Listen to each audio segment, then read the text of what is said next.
শুধু প্রতিরোধ নয়, ধাপে ধাপে যুক্তরাষ্ট্রের সামরিক সক্ষমতা ভেঙে দিচ্ছে ইরান। একের পর এক মার্কিন ঘাঁটিতে হামলা, পাল্টা বিমান অভিযান, আর তার মধ্যেই আইআরজিসির বিস্ফোরক ঘোষণা।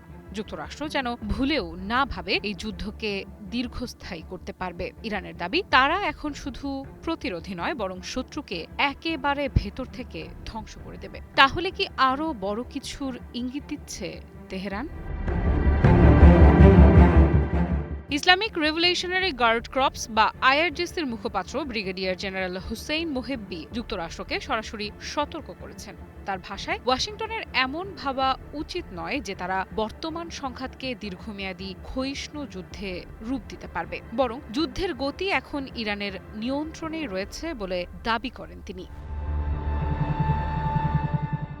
আইআরজিসির মুখপাত্র বলেন, ইরান এখন সবচেয়ে বেশি গুরুত্ব দিচ্ছে এই অঞ্চলে যুক্তরাষ্ট্রের আক্রমণাত্মক সামরিক অবকাঠামো ধ্বংস করার দিকে। তার দাবি, মার্কিন সামরিক সক্ষমতাকে দুর্বল করাই এই মুহূর্তে তেহরানের প্রধান লক্ষ্য, আর সেই লক্ষ্য পূরণ হওয়ার পরই শুরু হবে অভিযানের পরবর্তী ধাপ। মোহেব্বি কি বোঝাতে চেয়েছেন পরবর্তী ধাপ বলতে সেটি স্পষ্ট করেননি। তবে তার এই মন্তব্যের পর থেকেই নতুন করে আলোচনা শুরু হয়েছে। অনেকেই মনে করছেন ইরান হয়তো আরও বিস্তৃত সামরিক পদক্ষেপের ইঙ্গিত দিচ্ছে, আবার কেউ বলছেন এটি মূলত ওয়াশিংটনের ওপর মনস্তাত্ত্বিক চাপ বাড়ানোর কৌশল।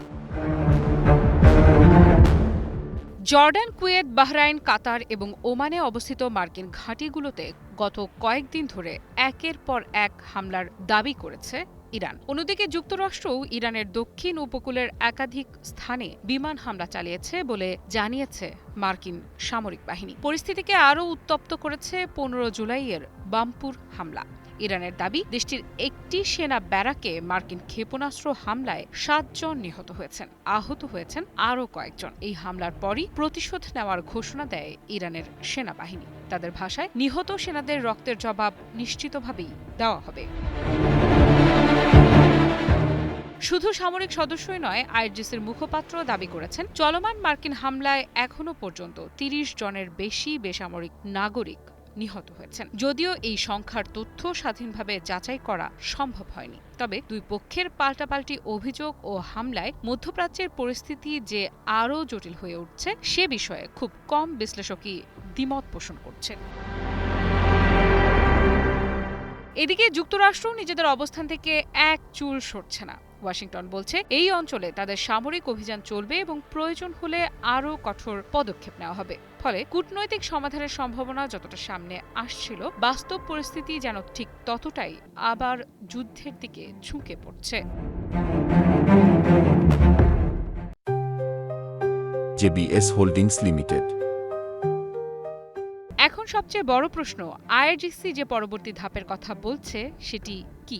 আরও বড় হামলা, নাকি সম্পূর্ণ নতুন কোনো সামরিক কৌশল?